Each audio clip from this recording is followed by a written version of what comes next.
The lecture hall buzzed with the typical pre-class chatter of entitled alien students, their various appendages clicking, chirping, and hissing in what they considered civilized conversation.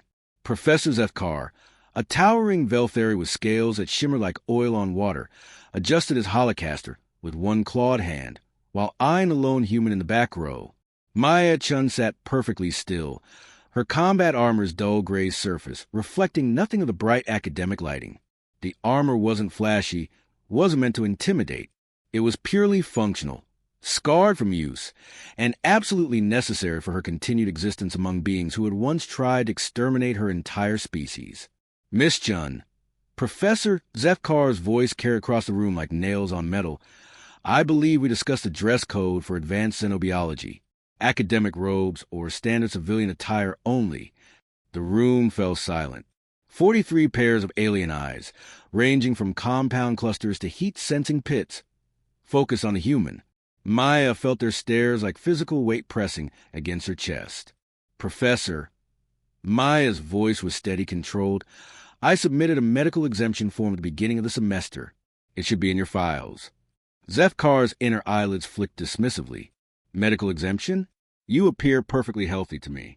Unless you're claiming some sort of fragility typical of your species. A ripple of amusement passed through the class.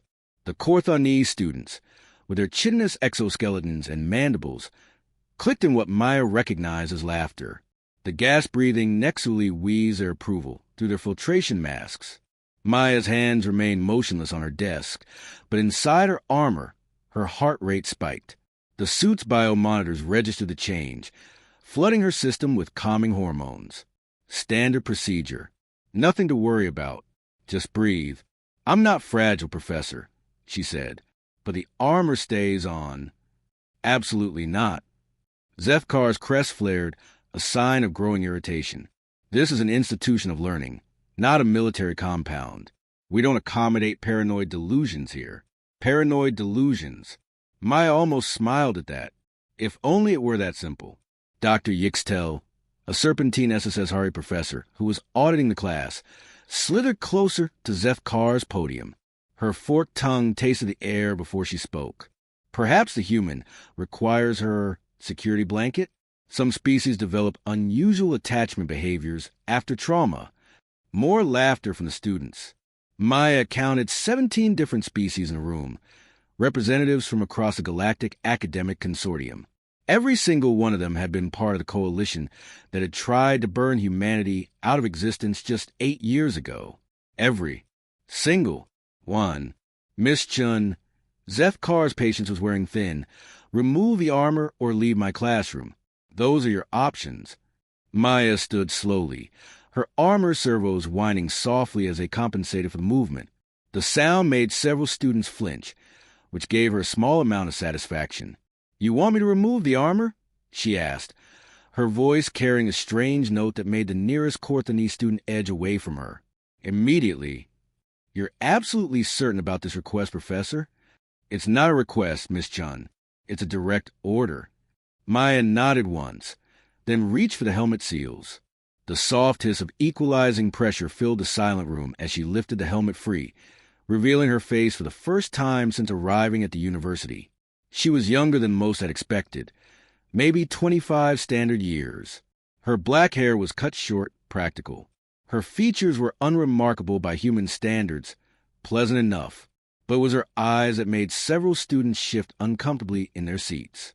They were the eyes of someone who had seen too much, survived too much, and forgiven absolutely nothing. Better? She asked, setting the helmet on her desk with deliberate care. The rest of it? Vex'thor demanded. Of course. Maya's smile could have frozen helium. The rest of it? Her fingers moved the armor's primary release mechanisms. The students watched with fascination as the human began dismantling what they assumed was some sort of fashion statement or psychological crutch. The chest plate came away first, revealing a simple black bodysuit underneath. Then the arm guards, the leg protection, the various support systems, and redundant life monitors. Maya worked methodically, precisely, like someone who had performed this routine countless times under far more stressful circumstances. But as more armor came away, The mood in the room began to shift, because underneath the protective plating, the bodysuit wasn't hiding anything. It was revealing everything. The burn scar started at her left shoulder and traced down her arm in a pattern that spoke of energy weapons, specifically Vex'thor plasma rifles. The marks were old but clearly visible through the suit's semi-transparent fabric, a roadmap of agony that had been professionally treated but never fully healed. Maya continued removing pieces of armor with the same methodical precision, and with each piece, more scars became visible. Blast burns from Corthoni acid launchers across her back, the distinctive crystalline patterns of Nexuli's sonic weapons along her ribs, cuts from SSS Hari monomolecular blades that had somehow missed vital organs by millimeters. The room was completely silent now, except for the soft sound of armor pieces being set aside. Fascinating, Maya said conversationally as she worked. You know, Professor, I actually remember you from the news feeds during the war. Vex'thor's crest had gone completely flat, a sign of either fear or deep discomfort among the species. You gave quite the interview after the Third Battle of Proxima, Maya continued, removing her left gauntlet to reveal burn scars that wrapped around her wrist like a bracelet. Something about how humans were a pestilence that required cleansing from the galaxy. I believe you used the phrase total extermination of the vermin species at least 3 times. She looked up at him with those cold, dark eyes. Did I quote that correctly? The professor said nothing. Around the room, students who had been laughing moments before were now staring at the growing collection of scars being revealed as Maya systematically removed her protective gear. And Dr. Vex'thor, Maya's voice remained conversational, almost friendly. Your chemical weapons research was particularly creative. Those nerve agents that specifically targeted human neurology, brilliant work. I was on Kepler 442b when your people deployed them. The serpentine professor recoiled slightly, her tongue flicking nervously. 40,000 colonists died in the first hour, Maya said, pulling away a piece of armor that revealed a section of scarred tissue along her collarbone. Men, women, children. The toxin caused complete muscle paralysis, but left the nervous system intact. They were conscious, aware, and in agony for every second of the 3 days it took them to die. She paused in her disrobing to look directly at Vex'thor. I was part of the rescue team that found the bodies. Would you like me to describe what your brilliant research looked like in practical application? No one answered. The room had become a tomb, filled only with the soft mechanical sounds of Maya continuing to remove her armor and the increasingly labored breathing of students who were beginning to understand exactly what they were seeing. I survived, Maya said simply. Obviously. But barely. Another piece of armor hit the desk. The medical ships picked up 17 survivors out of 40,000. 17. She looked around the room, making eye contact with as many students as possible. The funny thing about trauma is that it changes your perspective on things.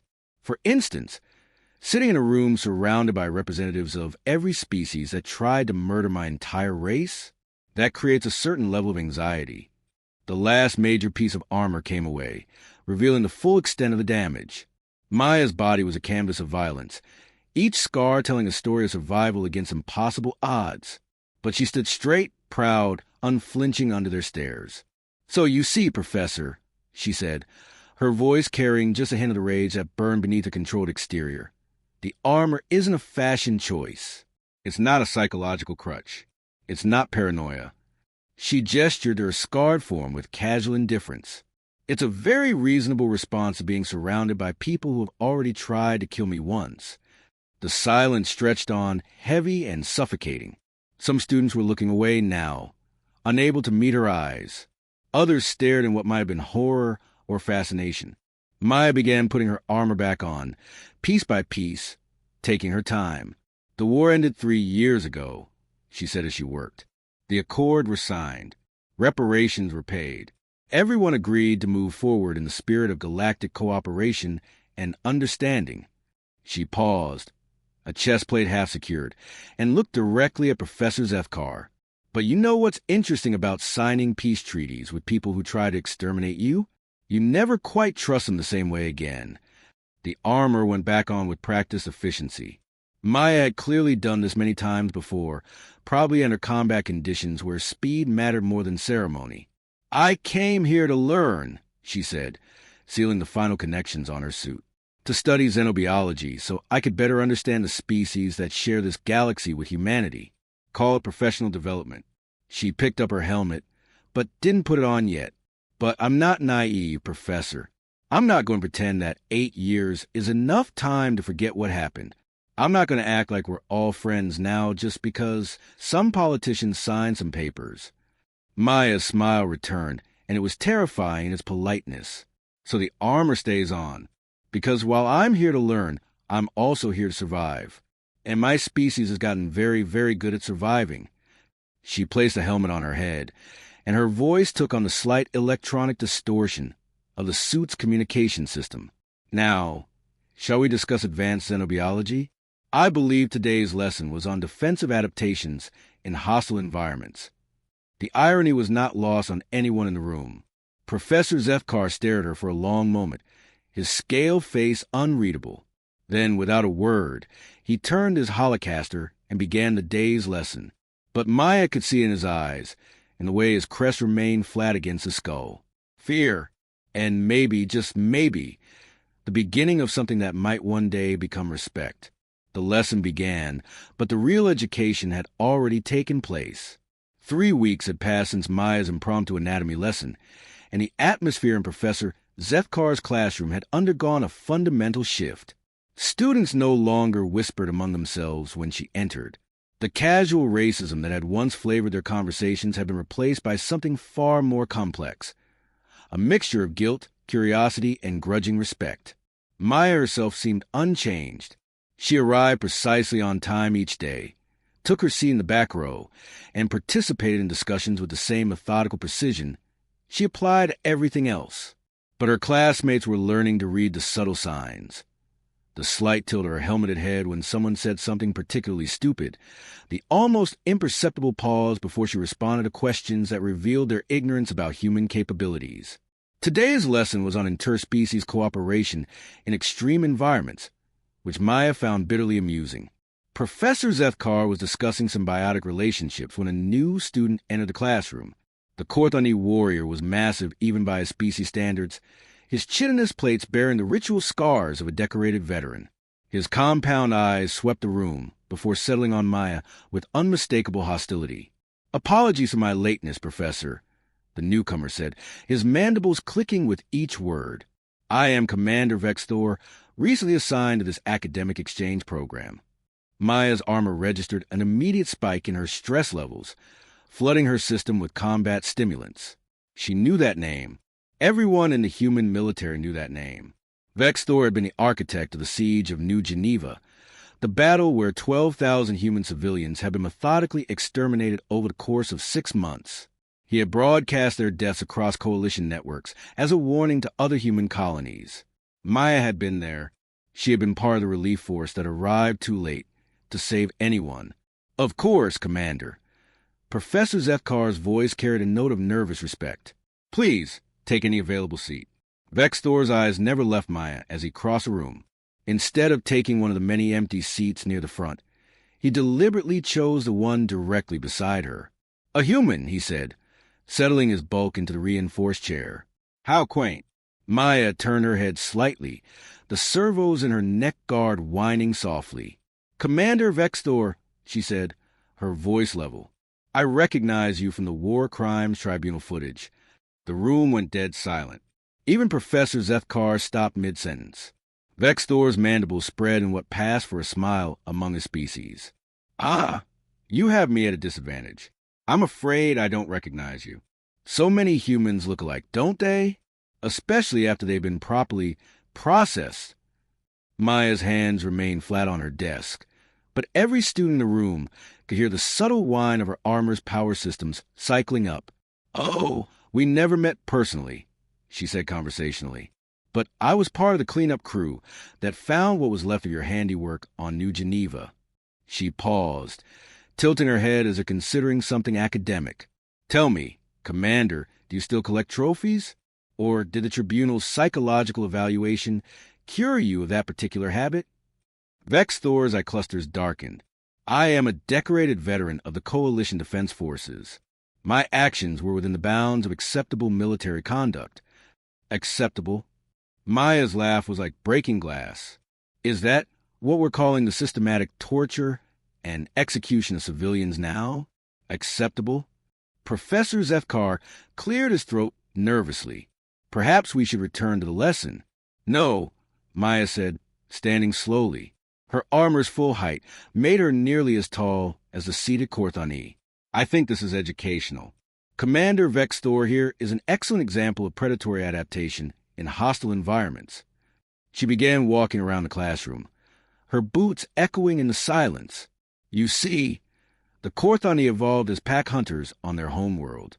They developed sophisticated techniques for prolonging the suffering of their prey, partly for nutritional reasons, but mainly because they discovered that fear makes the meat taste better. Several students looked sick. Dr. Vex'thor had gone completely rigid, her serpentine form coiled tightly around her chair. During the war, Maya continued, her voice taking on the tone of a nature documentary, Commander Vex'thor here applied these evolutionary adaptations to human prisoners. He found that humans, unlike his species' natural prey, could survive significantly longer under torture if proper medical attention was provided. She stopped directly behind Vex'thor's chair. He made quite a scientific study of it, actually. How long could humans survive without sleep? How much pain could they endure before psychological breakdown? What was the optimal sequence of amputations to maximize both suffering and survival time? Vex'thor spun in his chair to face her. You dare accuse me of... I'm not accusing you of anything, Maya interrupted. I'm describing your documented military record. The tribunal kept excellent notes. She moved to the front of the classroom, positioning herself where everyone could see her. But here's what I find truly fascinating from a xenobiological perspective. Commander Vex'thor's torture techniques weren't just military tactics. They were recreational activities. Maya reached up and triggered her helmet's release mechanisms. The softest of equalizing pressure filled the room as she removed it, revealing her face. Her expression was calm, almost serene. You see, after the siege of New Geneva ended, after all the civilians were dead, the commander didn't stop. He kept several prisoners alive for weeks afterward, not for information, not for strategic advantage, but because he enjoyed it. Vex'thor's mandibles were clicking rapidly now, a sign of extreme agitation among his species. You cannot prove. Oh, but I can. Maya's smile was sharp enough to cut diamond. Because one of those prisoners survived long enough for us to find her. The room temperature seemed to drop several degrees. Her name was Sarah Kim, Maya said softly. She was 7 years old. Dr. Vex'thor made a sound like steam escaping from a damaged pipe. Several students were openly staring at Vex'thor with expressions of horror. The medical team that treated her documented every single thing you did. Commander, every cut, every burn, every broken bone. She lived for 6 days after we found her. Maya put her helmet back on, the electronic distortion returning to her voice. Long enough to tell us exactly who was responsible. Long enough to describe the games you played with human children. Vex'thor rose from his chair, his full height towering over the seated students. These are lies. Propaganda. Human fabrications designed to... The recordings are public record, Maya said calmly. Galactic Court Case number 2387A. Feel free to look them up. The Korthani commander's compound eyes fixed on her with predatory intensity. You think your little suit of armor will protect you, human? You think these academic walls make you safe? Maya tilted her head, and every student in the room could hear the amusement in her voice. Commander, are you threatening me? Here? In front of all these witnesses. I am simply observing that accidents happen, even to careful students. Maya nodded thoughtfully. You know what? You're absolutely right. Accidents do happen. She moved so fast that several students later swore her armor must have had some kind of acceleration enhancement. One moment she was standing at the front of the classroom. The next she was directly in front of Vex'thor, close enough that her helmet was almost touching his chitinous faceplate. "But here's the thing about humans, Commander," she said, her voice barely above a whisper, but somehow carrying every corner of the room. "We learn from our mistakes." Vex'thor took a step backward, his mandibles spreading defensively. "You dare. 8 years ago, your people caught humanity off guard," Maya continued, matching a step backward with a step forward. "We were peaceful, trusting, naive. We believed in the inherent goodness of sentient beings. We thought civilization meant something." Another step. Vex'thor was now backed against the wall, and Maya could see the confusion in his compound eyes. This wasn't how prey was supposed to behave. "But you taught us better," she said. "You and every other species in the Coalition. You taught us that the universe is full of monsters wearing the masks of civilization." Maya reached up and touched the control on her suit's collar. The classroom's lights dimmed slightly as her armor's full defensive systems came online, casting her in an eerie blue glow. "So, thank you, Commander. Thank you for the education. Because humanity learned its lesson very, very well." Vex'thor tried to step to the side, but Maya moved to block him, not touching, not technically threatening, but making it very clear that she controlled his movement. "You want to know what humans do when we learn we're surrounded by monsters?" she asked conversationally. "We become better monsters." The silence in the room was absolute. Even Professor Vex'thor seemed to have forgotten he was supposed to be in charge of the situation. "The armor isn't just protection, Commander," Maya said. "It's a weapons platform. Military-grade human engineering, designed specifically to kill things like you." She paused, letting that sink in. "But you know what the really beautiful part is? I don't have to use it. Because humanity didn't just learn to fight better. We learned to think better." Maya stepped back, giving Vex'thor room to breathe. "See, the thing about being nearly exterminated is that it clarifies your priorities wonderfully. We realize that we don't need to be stronger than you, or tougher than you, or more vicious than you." Her helmet tilted slightly, giving her an almost curious appearance. "We just need to be smarter than you. And we are." She turned to address the entire class. "Every human colony now has a detailed database of every coalition species, every individual who participated in the war, every crime committed. We know where you live, who your families are, what you care about." Maya's voice took on a cheerful, almost friendly tone. "We're not planning revenge, you understand. That would be illegal under the Accords.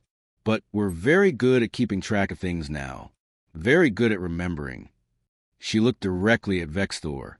"So when I said accidents happen, Commander, I wasn't being metaphorical. They happen to people who make enemies of humans.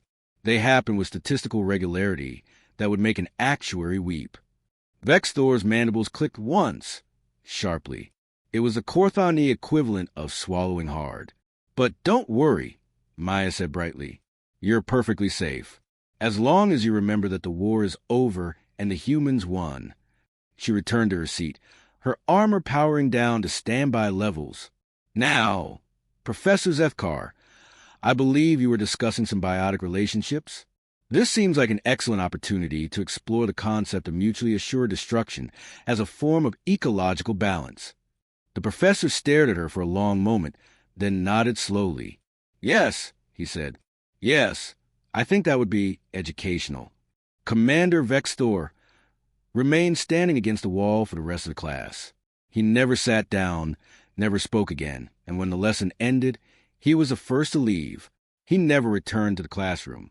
Maya, meanwhile, continued attending every session, taking detailed notes, and participating in discussions with the same methodical precision she applied to everything else.